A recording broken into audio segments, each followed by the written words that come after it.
Nobody came looking for him. Not when he was 6, sleeping in a cardboard box behind the grain market with rain soaking through every layer he owned.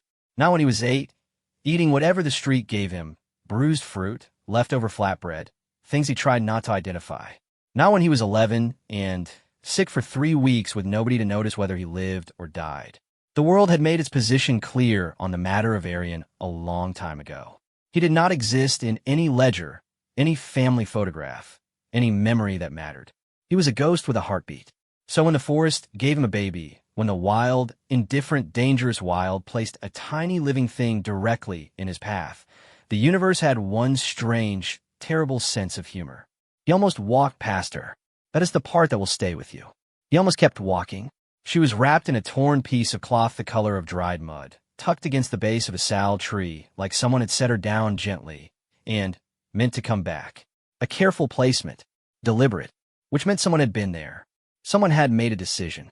And that decision, that single impossible decision, was about to become Arian's problem, his terror, his purpose, and the only thing in 15 years of hard living that had ever truly needed him. He was 13 years old. He had no food, no shelter, no plan. The forest ahead was full of things that killed. He stopped walking. This is the story of what he did next. The grain market in Dindori woke up at 4 in the morning and went to sleep around 10 at night, which meant it was the loudest, most populated, most aggressively alive place in a 50-kilometer radius for 18 hours a day. Trucks groaned in before dawn. Men shouted weights and prices across each other. Rats ran the perimeter like they were on a schedule. Dust rose in columns. Sacks split. Grain scattered across packed mud floors, and nobody swept it up until it was ground in a pace by foot traffic, and by then, nobody bothered. Arian had lived in and around that market since before he could remember living anywhere. His earliest clear memory was not of a person or a face or a voice saying his name with kindness. It was of a sack of rice. The smell of it, that raw, almost sweet smell of uncooked grain, and the way the burlap felt against his cheek when he pressed against it on a cold night. He must have been 4 or 5. He did not know who had left him near that sack, or whether they had intended to return, or whether they were the kind of person who thought about intentions at all. He only knew the sack was warm from the grain inside it, and the grain market at night was less frightening than the street, and somewhere between those two facts, Arian had built the closest thing he had to a home. By the time he was 7, he had a system. Systems were how he survived. Not luck, not kindness from strangers, not the goodwill of the universe. None of those things had proven reliable. Systems were reliable. Systems were things you could count on because you built them yourself, and you were the only variable. System 1. Be useful before anyone asks you to be. The market men liked people who moved fast, carried things without being told, and did not complain. Arian was all 3. He could carry half his body weight in grain sacks by the time he was 8. His back hurt constantly. He did not mention it.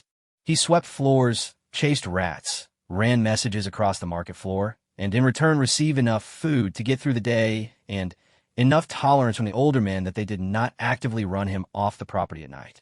System 2. Be invisible after hours. The men who worked the market during the day were mostly harmless. The men who gathered around its edges after dark were a different category. Arian had learned this early and violently.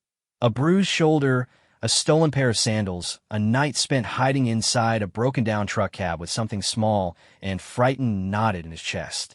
After that, when dark came, Arian disappeared. He had 3 or 4 spots that he rotated. A narrow space between 2 permanent storage walls where the corrugated metal roof hung low enough to block rain. A drainage pipe on the far side of the building that was wide enough for a small boy and smelled terrible but had never, in 3 years of use, produced anything that tried to hurt him. And in summer, when neither spot felt safe, the low branches of a specific mango tree at the market's northern edge where he could sleep wedged between trunk and branch and feel irrationally like anything coming for him would have to work for it. System 3. Do not want things you cannot have. This was the most important system and the hardest to maintain, and the one he broke most often in the private dark of his own head. He wanted a roof that was not a truck cab or a drainage pipe. He wanted to eat until he was full, not just until the worst of the emptiness backed off. He wanted someone to know his name without him having to tell them. He wanted with a specificity that embarrassed him in daylight, the kind of face a person makes when they see you coming toward them from a distance, and the expression that crosses their face is recognition, and something warmer than recognition, and you know the expression is only for you. He had seen that look exchange between people. He cataloged it carefully. He never let himself think about it for too long. The market men called him Chotu. Small one. It was not his name. His name was Aryan, a name he'd been given by an older street boy who had told him, with great authority, that a boy needed a name, and he was picking one. Aryan had accepted it the way he accepted everything, with a brief nod and a private calculation of whether it would cause problems. It had not caused problems. It had become the only piece of himself he felt he owned outright. Nobody at the market used it. He answered to Chotu because refusing to answer to anything was a luxury he could not afford. By the time he was 10, he was one of those background figures that every market, every busy place accumulates. The ones who are always there, who do the work that needs doing, who are somehow never young and never old, who occupy the middle distance of everyone's attention without ever moving into the foreground. The vendors knew him well enough to hand him things without looking. Nobody asked where he slept. Nobody asked if he was eating. Nobody asked anything that would require them to take responsibility for the answer. He was 10, then 11, then 12, then 13. The growth happened in a rush that left him feeling like a stranger in his own body.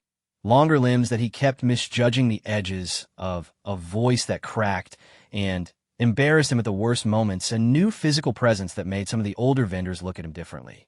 Less like a useful piece of furniture, more like a person whose continued presence required decision. He heard them talking about it once. Not quietly enough. Boy's getting big. Can't have him sleeping on the property anymore. He's not sleeping on the property. He's sleeping near the property. Same thing. People will talk. He heard that and did not say anything and did not show anything and went back to stacking sacks with the same steady efficiency he always brought to work. But that night, in the drainage pipe that suddenly felt 3 sizes too small, he lay on his back and stared at the curve of corrugated metal 6 inches above his face and thought about what it meant to run out of space in the only place you had. He thought about it for a long time. Then he made a new system. The system was learn the forest. It was not a decision that made practical sense, which was unusual for Aryan, who made almost exclusively practical decisions. The forest outside Dindori, the Akanakma Range, the sal and teak and bamboo that pressed up against the town's edges, was not somewhere market boys went voluntarily. It was full of things that bit and stung and occasionally killed. It was full of dark and wet and uncertain footing. It was the opposite of a system in almost every way. But it was also full of things nobody owned. And for a boy who had spent his entire life in the margins of other people's spaces, there was something about that which pulled at him like gravity. He started small. Day trips, never more than an hour into the tree line. Always in clear weather, always with a stick, and the one piece of genuine equipment he owned, a small, dull knife he had found wedged between 2 floor planks of the market and quietly kept. He learned which plants had edible roots and which ones would make you sick in ways you would regret. He learned to read the forest floor the way he had learned to read the market floor, where the activity was what had moved through recently, what the disturbed ground was telling you about what had passed. He learned the sounds. That was the most important part. The forest was not quiet. It was the opposite of quiet, a constant layered noise that was overwhelming at first, and then, slowly, became comprehensible like learning a language. The alarm calls of birds. The difference between a rustle caused by wind and a rustle caused by something with weight and intention. The specific silence that meant something large was nearby, and everything smaller hadn't noticed before he had. He got it wrong twice. The first time, a monitor lizard the length of his arm reared up at him from behind a rock with an expression of ancient indignation, and he fell backward into a thorn bush and spent 2 hours pulling barbs out of his back. The second time was worse. A bear, a sloth bear, black and enormous and already irritated about something, came around a tree, and they looked at each other for what felt like a structural rearrangement of time, and then the bear lost interest, and Aryan walked backward very slowly for about 400 meters before he allowed himself to turn around. He went back the next day, and the day after that. There was something the forest gave him that the market had never given him, for all its usefulness. The forest did not require him to be invisible. It required him to be present, attentive, alive in a specific and focused way. It asked things of him that were hard and real and had immediate consequences, and in the asking, it acknowledged that he was there, that he existed, that his attention and his skill and his knowledge mattered. He was not a ghost in the forest. He was a participant. The month he turned 13, he found himself spending more time in the trees than in the market. He still worked. He was too practical to abandon income entirely. But the market men's conversations about him had grown less comfortable, and the drainage pipe had become genuinely untenable, and there was a shift happening in his relationship to both those things that he could feel but not name. It was the end of the dry season. The forest was hot and dusty, and the streams were reduced to thin copper-colored threads between cracked mud banks. The animals were stressed. The birds were loud with it. Everything was at the edge of something, waiting for the rains, waiting for relief, moving differently than it would move when the water came back. He was 3 kilometers into the forest on a Tuesday morning, following the bed of a dried stream because the packed mud was easy to walk on, and sometimes the receding water left things worth finding. Smooth stones, occasionally fish stranded in evaporating pools, once a carved wooden figure that he still did not know what to make of. He was not looking for anything in particular. He heard it before he saw it. A sound so small it should not have been audible over the forest noise. A thin, reedy, intermittent sound that his brain processed before his conscious mind caught up. Not an animal sound. Not the right frequency. Not the right rhythm. He stopped, stood still, let the sound come to him again. There, he turned off the stream bed and pushed through a stand of tall grass, dry and sharp-edged, and came out into a small cleared space around the base of a large sal tree. The light came down through the canopy in broken pieces. The air smelled of dry leaves and the particular dusty warmth of late morning forest. She was at the base of the tree. His brain refused to process her correctly at first. It kept trying to reclassify her, a bundle of cloth, a discarded something, an animal. She was so small. She was wrapped in a length of faded cotton cloth that had once been some color and was now mostly the color of exhaustion, folded around her in a way that suggested care. Hands that had done this before, hands that knew how to wrap a baby. She moved. Her mouth opened, and the thin sound came out again, and Arian stood 2 meters away and felt something happen in his chest that had no name in his vocabulary. He looked around. The clearing was empty. The grass he had come through showed only his own passage. He looked up the tree, down the stream bed, left, and right through the spaces between trunks. Nobody. Not a sound of movement. Not a displaced branch. Not a footprint in the dry leaf litter that was fresh enough to matter. He crouched down and looked at her face. She was very young. He did not know enough about babies to put a number on it, but her face had that particular squashed, ancient, just-arrived quality that meant she had not been in the world long. Her skin was the color of teak. Her eyes, when they opened briefly, were unfocused and black.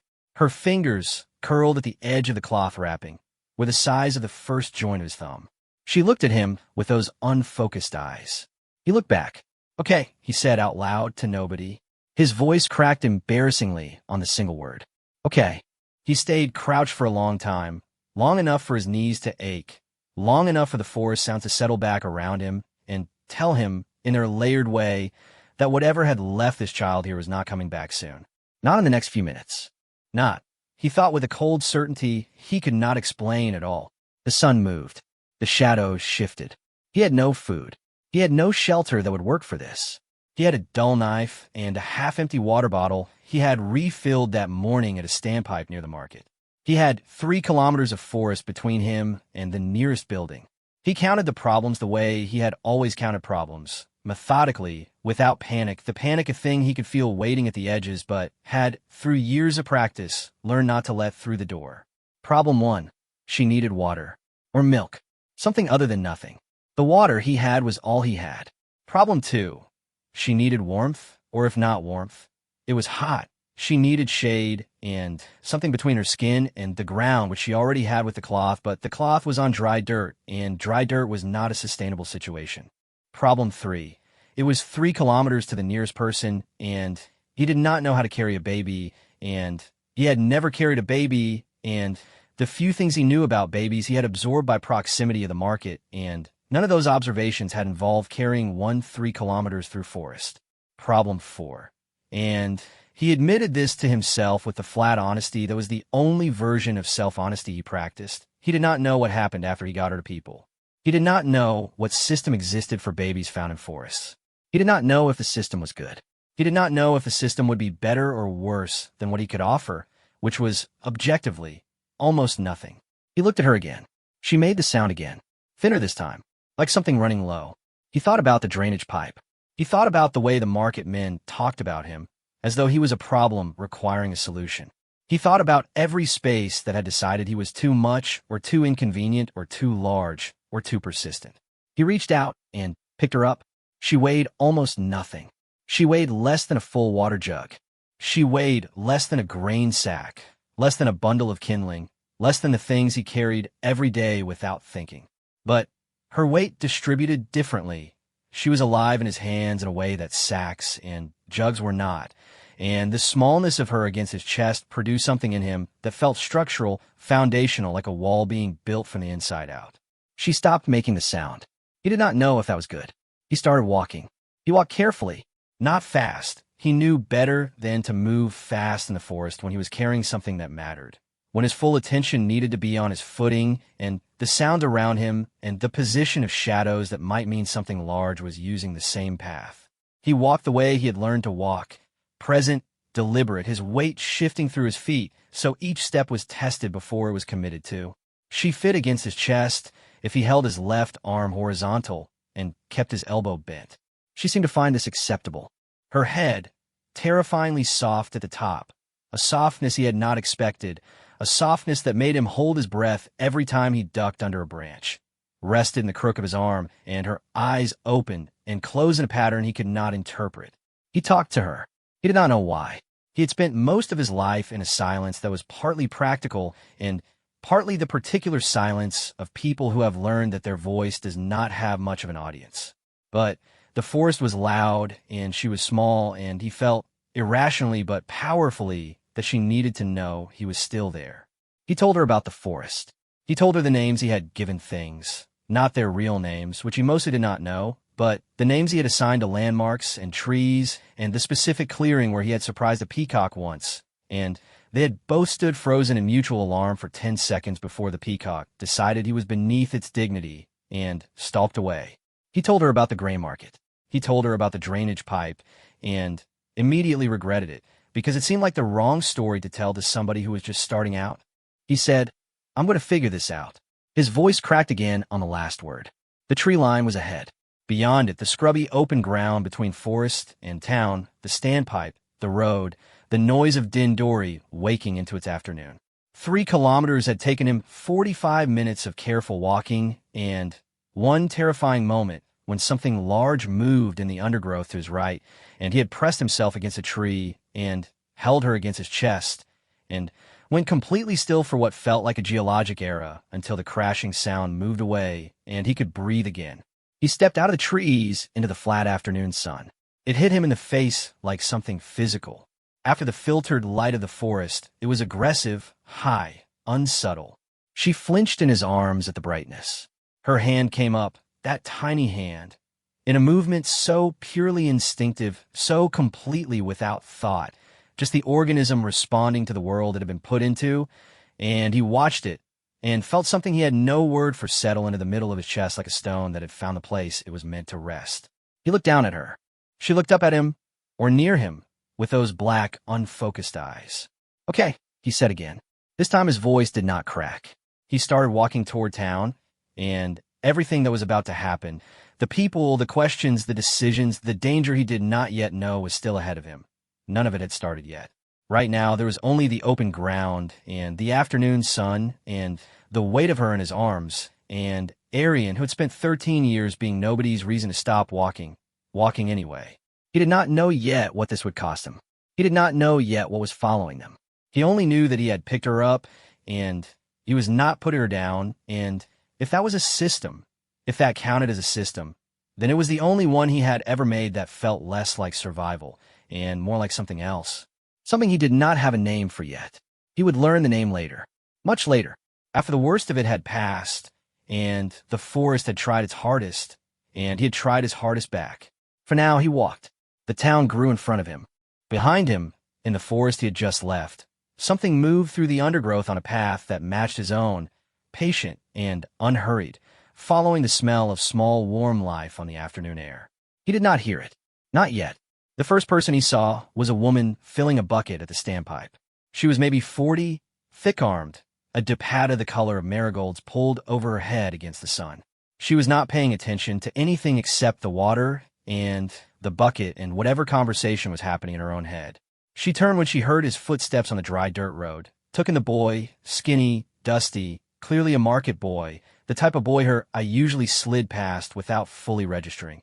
And then her gaze dropped to the thing in his arms, and she made a sound that was not a word. "I found her," Arian said, "in the forest, 3 kilometers in, near the dry stream by the big sal trees." The woman put down her bucket. She crossed the distance between them with a speed that surprised him and looked at the baby's face with a particular focused attention that he recognized as serious and competent, the way the experienced market men looked at a questionable sack. Not alarmed, not panicked, but assessing. "How long?" she said. "I don't know. I found her maybe an hour ago. Maybe longer." The woman made the not a word sound again. She touched the baby's cheek with 2 fingers and then her forehead, and then she looked up at Arian with an expression he could not read except that it was not dismissive. "You walked from the forest, carrying her?" "Yes." "Alone?" "Yes." She looked at him for a moment, really looked at him in a way almost nobody ever did, the way that registered him as a specific person rather than a background element. It lasted about 3 seconds, and then she was already moving, already talking, already in the mode of someone who has made a decision and is executing it. "Come," she said. "My house is there. Kulme." Her name was Sunita. Her house was 50 meters from the standpipe. Small, 2 rooms, a courtyard with a neem tree, and 3 chickens who regarded Arian's entrance with deep suspicion. She took the baby from him with practiced hands, and he felt the absence of her weight immediately and completely, like a room that had held music and then didn't. Sunita worked fast. She had goat's milk, kept a goat to turn out in a pen behind the house, and she heated it and found a small spoon and sat with the baby and coaxed milk in her in small, careful amounts while Arian sat on the floor of the courtyard because no one invited him to sit anywhere else, and he was not going to ask. He watched Sunita's hands. They knew what they were doing in a way that made him feel, for the first time since the clearing, like he had gotten the baby to the right place. He had made the right movement. The system had worked. He drank from the water bottle he had carried all the way and ate nothing because there was nothing to eat, and he was not going to ask for that either. Sunita called her neighbor, who called someone else, and within an hour the courtyard contained 4 women and a number of opinions about what had happened and what should happen next. Arian sat against the courtyard wall and listened. He was good at listening from walls. He was an expert. The baby, someone said, had been left deliberately. The placement was too careful for it to be anything else. The cloth wrapping was deliberate. Someone had made a choice. There was a woman in the next village, someone else said. Young, unmarried. Father a difficult man. There had been a pregnancy no one was supposed to know about. Nobody said anything after that for a moment.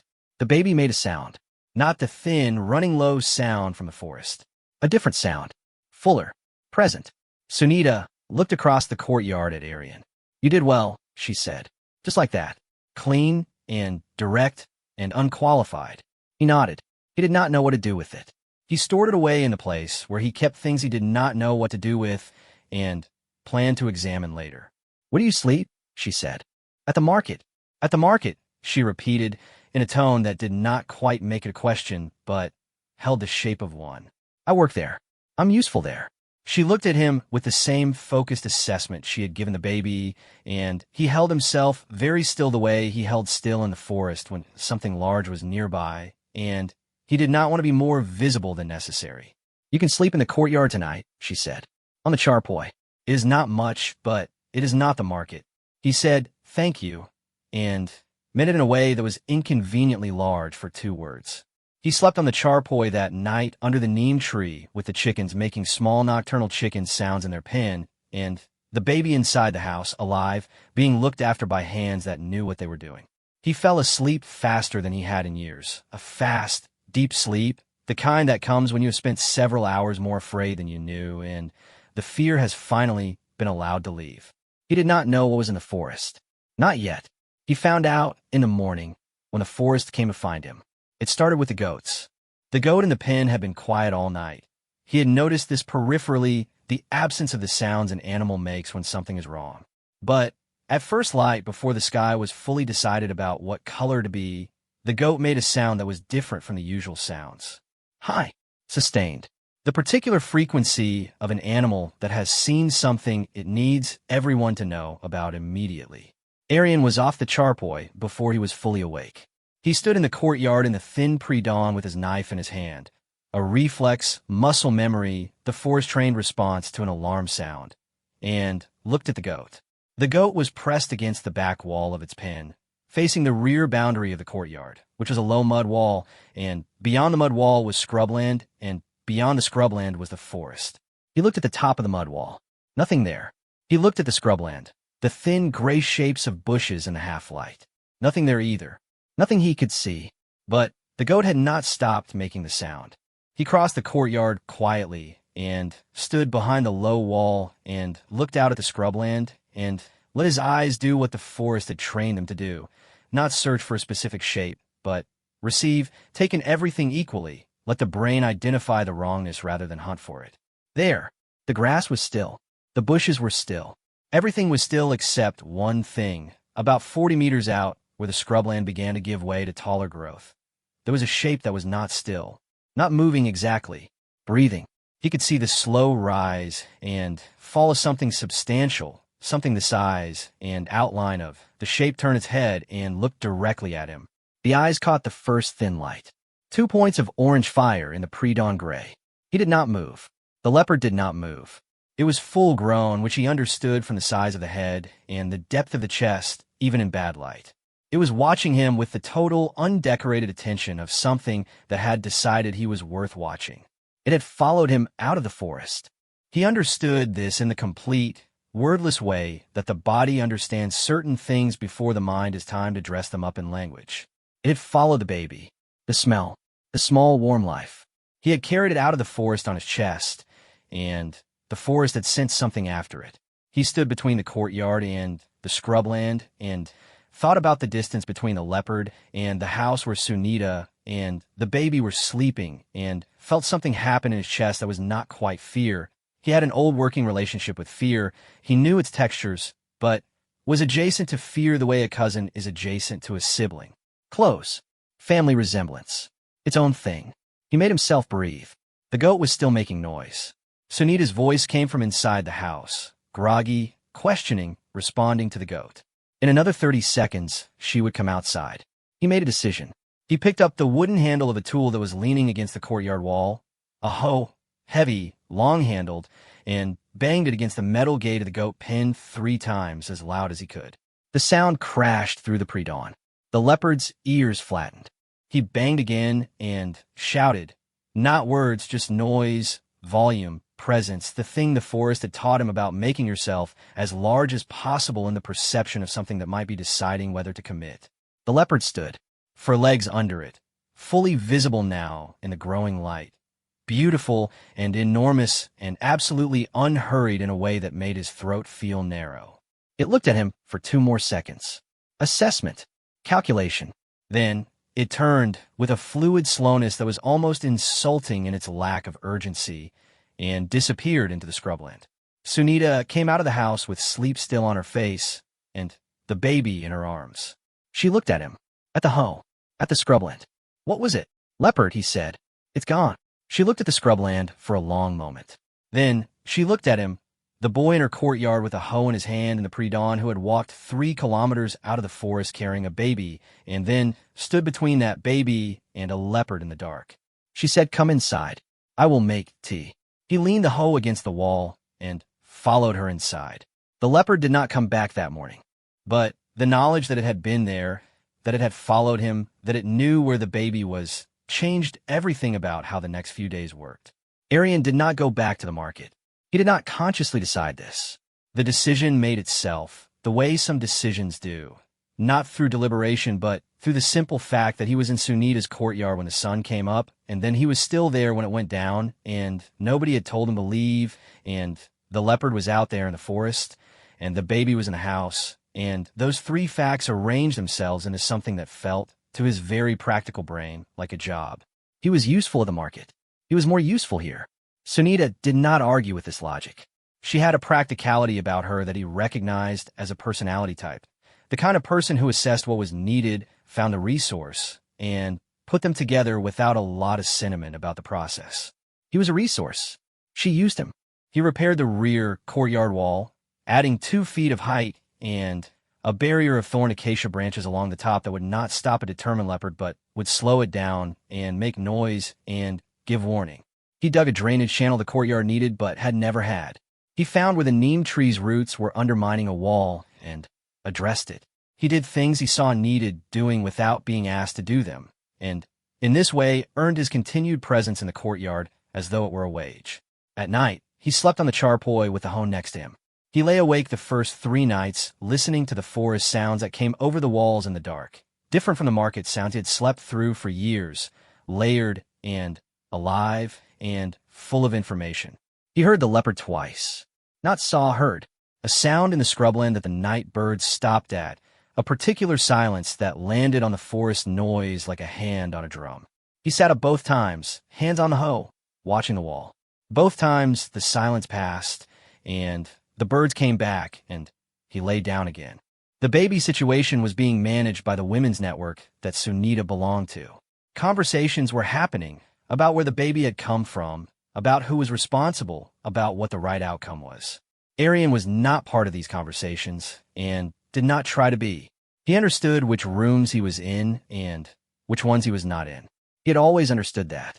But he listened from the wall. There was talk of the government office in Dindori, the child welfare system, the forms, the process. There was also talk of a family in the next village with no children. There was also, most troublingly, talk of a man, the father of the young, unmarried woman, the difficult man mentioned on the first day, who had been asking questions in the market about a baby.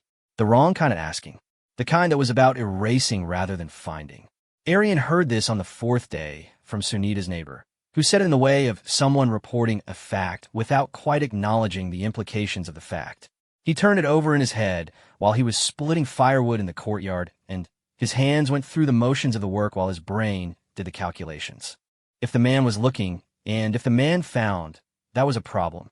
That was a specific, real, immediate problem that had a geography and a timeline and consequences that were not abstract. He said nothing that evening. He thought about it all night. The baby had been sleeping better.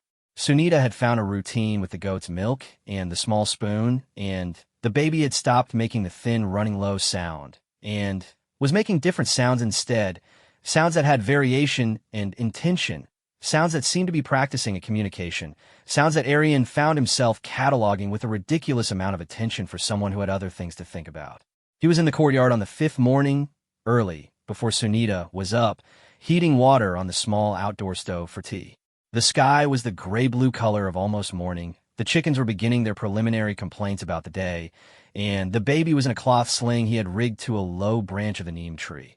Not because she needed to be there, but because she seemed to like the movement, and he had noticed this and done something about it, which was, he told himself, purely practical. She was looking up through the neem leaves at the pale sky. He was watching her watch the sky. He was thinking about the man asking questions in the market.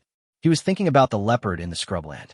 He was thinking about the welfare office in Dindori with its forms and its system, which was a real system built by adults with authority, which should have been reassuring, but which felt in the specific way that official systems had always felt to him, like a door that might open and might not, and would not particularly notice or care which one it did. He was thinking about what it meant to have found something and held on to it. Not possession. He understood the difference. He was not confused about that. She was not his.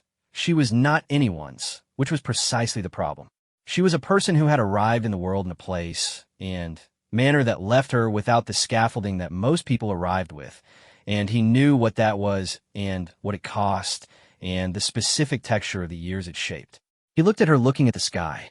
"I'm not going to let anything happen to you," he said, quiet enough that no one would hear. Practical enough that he meant it as a statement of logistics rather than sentiment, which is what he needed it to be to stay functional.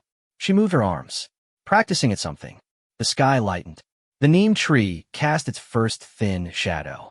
Somewhere in the scrubland, 100 meters out, something moved through the grass. He did not reach for the hoe. He stayed where he was, between the tree and the wall, and watched the scrubland and let the forest see him watching. Not running, not hiding, not the ghost with a heartbeat, the background element, the figure in the middle distance that everyone's eye moved past. Present, a participant.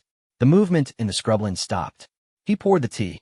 Behind him, in a neem tree sling, the baby made a small sound that was not the running low sound, and not the alarm sound, but the new sound she was practicing, the sounds that were trying to become language, trying to become communication, trying to become the shape of a voice that would say something to someone who was listening. He was listening. He always had been. He just hadn't known, until now, that his particular kind of listening had a particular kind of use. The morning opened up around them. The chickens, the goat, Sunita's voice inside the house waking into the day, the scrubland going quiet, the forest exhaling into the heat. Somewhere in Dindori, a difficult man was asking questions. Somewhere in the teak trees and the sow and the dry creek beds, a leopard was deciding whether its patience had a limit. And in a small courtyard under a neem tree, a boy who had spent his life being nobody's reason to stop walking had stopped. For now. For this.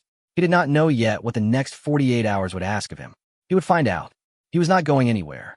The man's name was Ramkalan, and he arrived on a Wednesday. Aryan heard the name before he saw the face. It came through Sunita's neighbor, who whispered it in the courtyard like the name itself had weight, like saying it at full volume might summon something. Ramkalan, father of the girl in the next village. A man with a particular reputation. Not the dramatic reputation of someone violent on the surface, which at least had the virtue of being legible, but the quieter, more resourceful reputation of someone who made problems disappear and did not like to be asked how. The girl was 19, and she was not going to be consulted about any of this. That much was clear from the way the women talked around the edges of it, from the silences that landed in the spaces between their words like stones in a shallow pond. Aryan listened from the wall. He had a very specific picture of what Ramkalan wanted and why. The picture was not complicated. A baby in the wrong place at the wrong time. Outside the story, a man had decided to tell about his family, his name, his daughter's future, was a problem the same way a crack sack was a problem. You dealt with it before anyone could see the contents. He thought about that for a day and a night. On the morning of the second day after the name arrived, he spoke to Sunita directly. He waited until the neighbor had gone, and the courtyard was quiet, and Sunita was doing the morning feed. The goat's milk, the small spoon, the baby making the new sounds between swallows. The man will come here, he said. Maybe, Sunita said. He will come here, Aryan said, without the maybe. Sunita looked at him. She had a way of looking at him that was different from the way most adults looked at him. Not through him, not past him, not at the version of him they had already decided existed. At him specifically. He had noticed this from the first day and continued to notice it because it was unusual enough to notice. You think he knows where she is, she said. He knows I came out of the forest with her. The market men saw me walk back. The standpipe is public. You called the neighbor loudly. Sunita was quiet for a moment. He doesn't have any legal claim, she said. He doesn't want a legal claim, Aryan said. He wants her to not exist. The baby made a sound. The full, present sound. The practicing at communication sound. Sunita looked down at her. The welfare office, she said, not quite to him and not quite to herself, in the tone of someone thinking through an option that has its own set of problems. How long does that take, he said. She did not answer, which was an answer. He nodded, filed it, moved on. I need to know if there is another way out of this street, he said. Sunita Street had 2 exits. The main road at the front, which was the obvious one, and a narrow path at the back that ran along the rear of 4 properties before opening onto a field that connected, eventually, to the scrubland and then to the forest. The forest. He stood at the rear entrance of the path that afternoon and looked at the scrubland and thought about what was in it. He thought about the leopard, which had come 3 times now that he had evidence of, and possibly more that he didn't. And he thought about the trail back through the sal trees to the market and Dindori proper, which was 3 kilometers of forest that he knew in a way that Ramkalan almost certainly did not. He thought about what it meant to know a space and what advantage that knowledge gave you. The plan came together in pieces, the way his plans always did. Not dramatic, not clean, but functional. Each piece earned by thinking through the consequences of the piece before it. If Ramkalan came to the front of the house, Aryan needed to already be at the back. That required knowing when Ramkalan was coming. That required someone in the front street who would signal. The neighbor had a daughter, 12, quick-eyed, the kind of child who noticed everything and had opinions about all of it. Aryan found her that afternoon and explained what he needed in the simple, practical language that the market had taught him worked on people of all ages. A job, clearly described, with a clear signal and a clear reward. You sit at the gate in the morning. If a man you have not seen before asks for this house, you cough 3 times. Loud. Then you tell him Sunita is not home, and you don't know when she will be back. The girl looked at him with the evaluation of someone who has been underestimated enough times to be precise about the value of her own judgment. What do I get? She said. What do you want? She thought about it. The red hair clip that Sunita keeps on the shelf in the front room. He had no idea if Sunita would agree to this and no authority to offer it. I'll ask her, he said. If she says yes, I'll do it, the girl said. Sunita said yes without hesitation. The plan was set. He told Sunita the rest of it that evening. The route, the timing, the forest path, where to go if they made it through the scrubland to the tree line. He told her about the trail to the market and the people there who knew him and would not ask too many questions and would provide, at minimum, a temporary destination while the welfare office situation resolved. Sunita listened to all of it. When he finished, she said, "You have done this kind of thinking before." At the market, he said, "You always need to know your exits." She looked at him with that specific look. "You are 13, she said. "Yes," he said. She was quiet for a moment. "The welfare office will be better than the market." He said, "Okay. For her," she said. "I know," he said. He meant it. He did. The welfare office with its forms and its system would, on balance, be better than anything he could manage. He had run the calculations enough times to be certain of the answer, even if he did not love it. The baby needed what he could not provide, which was stability, which was resources, which was legal protection against men like Ramkalan who wanted her to not exist. He could provide this, getting her there. After that, he would figure out the rest. He slept poorly that night. The forest was loud. The pre-monsoon tension was building in everything, the air thick and electric, the birds aggressive at dusk. He lay on the charpoy and listened to the scrubland and thought about the leopard and thought about Ramkalan and thought about the face the baby made when she was looking at the sky through the neem leaves, the way she moved her arms like she was practicing for something she did not know yet, but was completely confident would be worth practicing for. He was still thinking about it when a neighbor's daughter coughed 3 times at 6 in the morning. He was up and at the back of the courtyard before the third cough fully landed. He had the baby in the cloth sling he had rigged, tied across his chest the way he had observed the forest women carrying children, redistributing the weight to his core, keeping his hands free.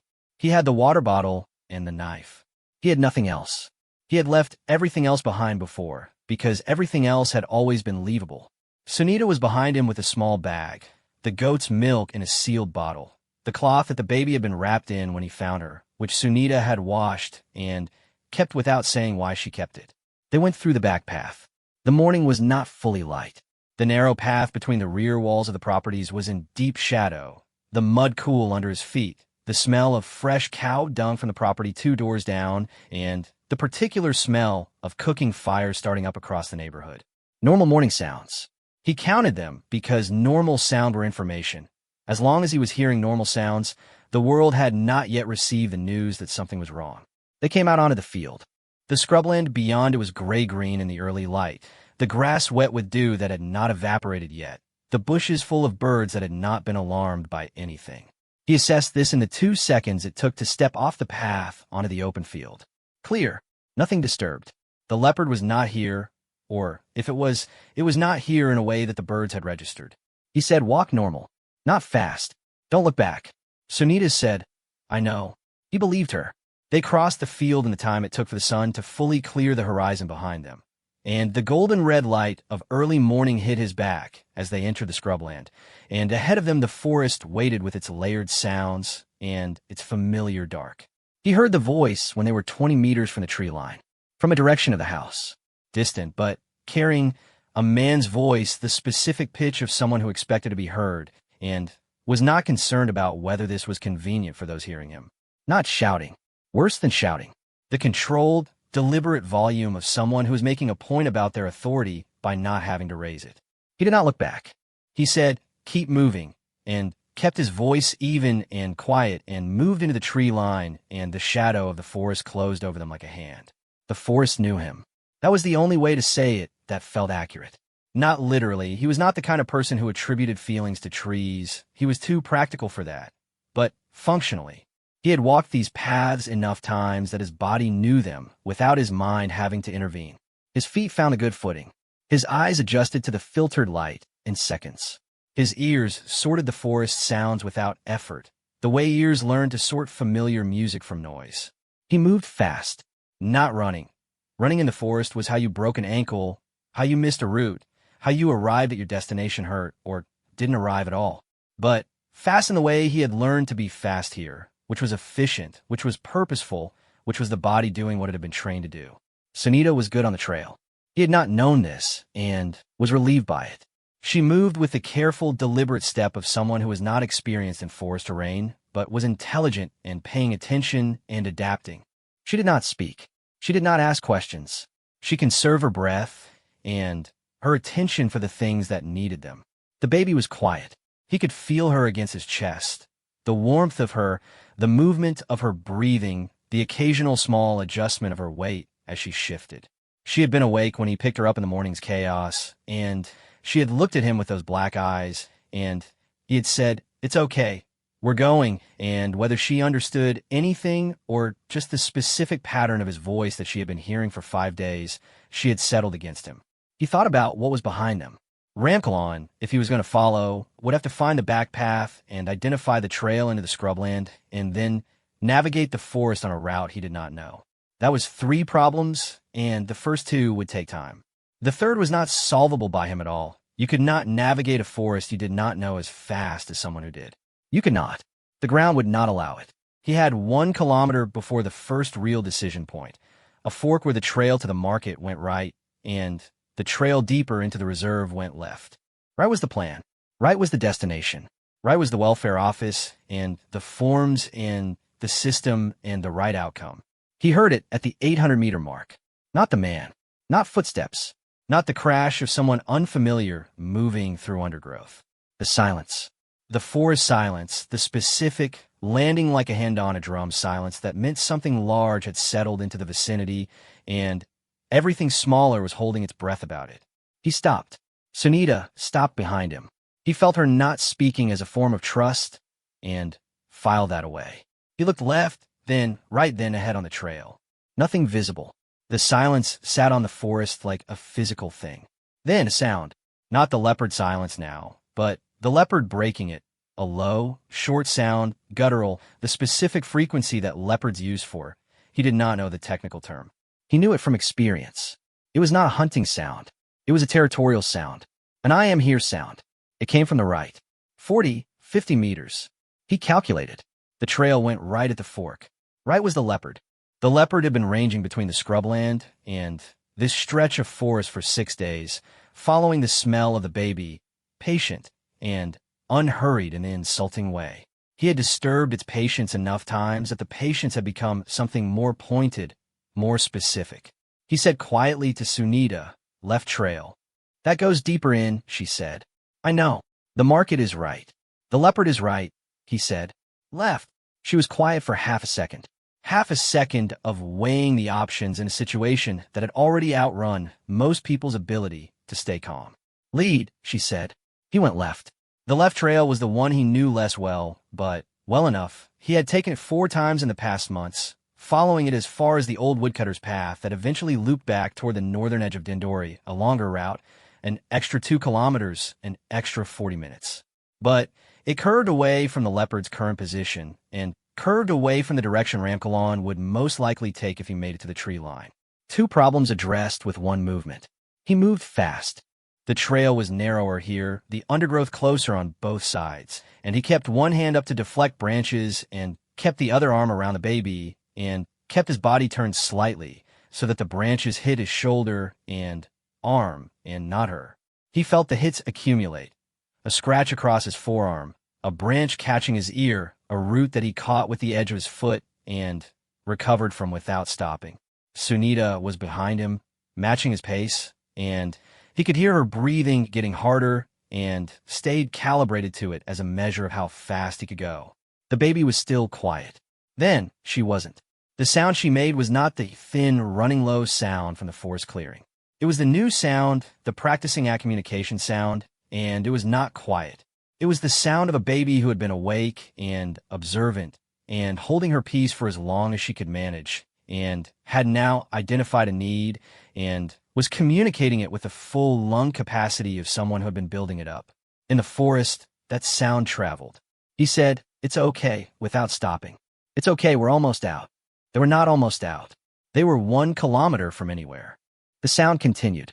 He reached into his pocket without breaking stride, a motion that required a level of coordination that he completed on reflex, and found a small bottle of goat's milk that Sunita had packed and passed it back over his shoulder.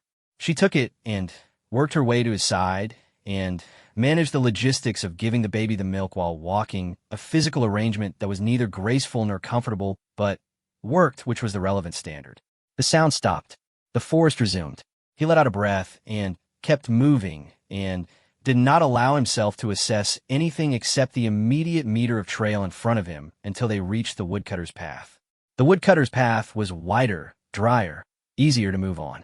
It caught the morning sun in long strips, and the warmth of it hit him across the face, and he realized he was sweating, and his heart was doing something it had been doing for the last half hour that he had not allowed himself to notice. He stopped on the path and stood in the sunlight and let the warmth land on him. Sunita stopped beside him. She was breathing harder than normal, but her face was steady. He looked at the baby. She was looking at him, black eyes, fully focused now, or as focused as they got, the focus of something that was learning what focus meant. Her mouth had milk on the corner of it. Her hand had come up again in the way it did, the instinctive reaching toward the world. He looked at her for a long moment. He said, "We made it." She moved her hand.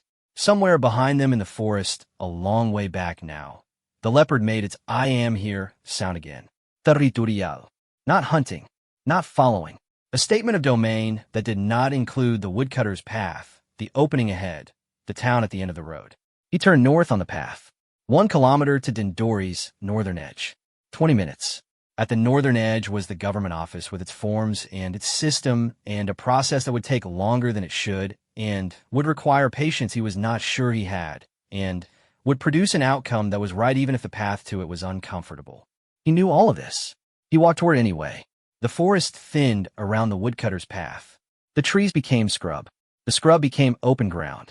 And Arian, who had been nobody's reason to stop walking for 13 years, who had built systems out of nothing and survived on the margins of spaces that had never quite accommodated him, walked out of the trees and into the morning with a baby against his chest and a woman who had trusted him enough to follow his lead through forest and silence and the particular terror of things that follow the smell of small, warm life. The town opened up ahead of them. Behind them, nothing followed. Not today. He did not relax entirely. He did not have that in his nature. But something in his chest adjusted. Not gone, not finished, but past the worst of it in a way he could feel as a physical fact. The baby made the small sound. He looked down. "I know," he said. "We're going to figure the rest out." He had said that before. This time he said it differently. This time it was not a statement he was making to the forest. It was a promise he was making to her. And Arian had never in his life made a promise he did not intend to keep, because the only thing he had ever owned without question was his word, and he was not about to change that now. He walked into Dindori in the full morning light, and the town received him the way it always had, without ceremony, without recognition, without the particular expression on any passing face that meant you had been seen and you matter to me. But the baby was alive in his arms, and that was for today enough. Tomorrow would be its own set of problems. He was good at problems. He kept walking.